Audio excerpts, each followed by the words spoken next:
OT win there from Elevate. Last couple of seconds, Slack nails it from downtown. The Literally bouncer. from downtown. A lot of people tweeting as well. That's like saying that was luck. You'll never be able to do that again. Yeah, I did try that before. That's a day one throw.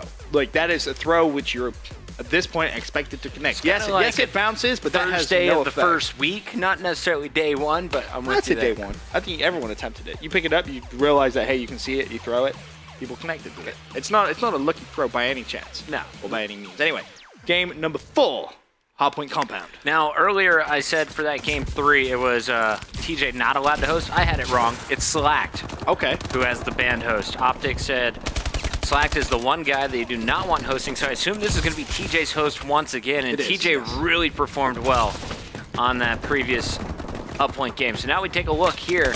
Elevate in early, and we talked about kind of the SMGs, how they match up. I said Optic Gaming probably has the stronger set of SMGs. Ben, what's your opinion as you see this matchup? I mean, yes. Of course, you look at how dominant Scumpy is, but then just the difference in the tempo that Elevate's going to play. TJ on host, he's going straight to that SMG on a map like Compound. You really need one AR. Kind of plays old school, kind of like in Black Ops 2. You can actually have your AR anchor the spawns, essentially. So, Chiller has actually done extremely well, as has Octane from Team Envious. They look so good on this map. But in terms of the SMG play, it's just who's going to be more aggressive. And honestly, I think it actually favors Saints. He's such an aggressive sub that he'll just run straight through into your face. He'll challenge your ARs. He'll do pretty much everything he needs to, which is why, you know, when we looked at the series, I said, oh, you know, Hardpoint Compound, Elevate's host, they should be able to hold this one down. Krim and Karma combining for 2 and 10 right now are getting totally outslayed. So many SMGs on the map from Elevate. Classic running the lone bow at the moment is going to be doing it from inside the hill. Krim 6 on the flank, picks up 2. He's going to get stopped. Classic's going to somehow finish the headshot on Scumpy as well. Everything going in Elevate's favor in the first 90 seconds. A 54-3 advantage. Now, I think it was Karma again who disconnected, but the official rules are if someone disconnects in a respawn, you're not allowed to end the game. Nope. So, Formal's changed team in a little bit of anger, but the boys at Elevate not going to end the game, which is actually the rules. Absolutely. So I'm sure our referee will let Optic Gaming know.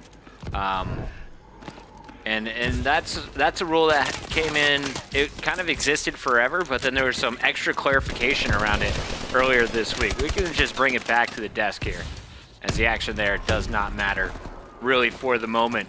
Our referee will get this sorted out, but what this could mean is Optic might have to pick up a sub for Game 5. They tried picking up a sub for Game 3, but a lot of the players they wanted already on rosters, which is an issue, right? You want a high caliber player.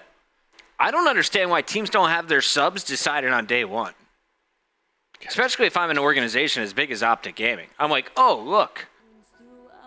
We've got players who are not on rosters that we think have a ton of potential. Maybe have caused us problems in a 2K, a 5K, an online tournament. Sign up the youngsters early on. But then a lot of those young players as well want to try and find their way on the team. That's one of the big issues. I do agree. Yeah, who's going to turn down this opportunity? Like, if I could scrim with my team right now, or if I could play in the Pro League. But would you rather... No. I mean, in terms of like those like ISO, for example. If you take a team like ISO, any of the teams from relegation, like you could say, like some of the Epsilon guys, for example. If you said, all right, you can play in the Pro League or you can sit on the bench in the Pro League, 99% of players are going to choose to try and play in the Pro League, which is a kind of the problem with the substitute thing in this case. Like TR though, split all into 4 different teams. Aqua ends up being a mainstay on Envy. True. Like a season later. I think being a sub is definitely a great. No, it's a great thing depending on what caliber of player you are at that time. For example, Sensor on the bench at this time, that's kind of where he fits. He's had a pretty unlucky season. Wins the first championship and then isn't really able to go elsewhere. A little bit unfortunate for him, but you know, for other players, it's very dependent on the time, I guess. And the timing right now is a lot of players trying to find their way through because rosters haven't locked yet, which is the key. Players still trying to trade around. I saw Parasite was like, yo, you could have picked me up, but he's still on the bench for ISO. Yeah. You know, if he delays that move an extra couple of days, potentially Parasite fills in this game. Oof, I wouldn't trade for Parasite if I'm Optic Game. As a sub? At this point? Really? I would trade, quite honestly, I'd trade for you on the sub at this point. You saw Optic win a 3v4 round 11 once. I mean, what damage could they realistically have with you on that team? You can't kill yourself. Well, actually, maybe you could. I could totally Semtex all of my teammates as well. I just put one on each person's back. I will pay you $1,000.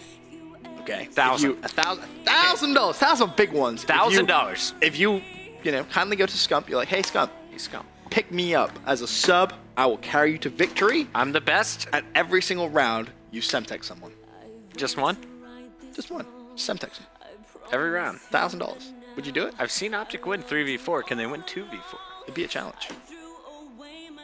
Does myself count as someone? $1,000. I would do that. I'll let. Really? Yeah, for a Pro League match? Yo, tweet it. Starting #1. You take one loss, still probably puts you at #1. Because you got a 75% map count win. You'd still be #1. But anyway, that game's over. Game 5. Cinco de Game-O. Cinco de Game-O coming our way next, guys. That's Spanish. I know these. We'll get exact clarification from the referees. Again, Ben and I just talk about it. We don't make the official rules or settings, but pretty positive that you cannot start a respawn game and then stop it. Yep. I'm like Fix that 99% sure that that's the rule. The one that we should look at, though, is uplink, because there is a halftime in uplink.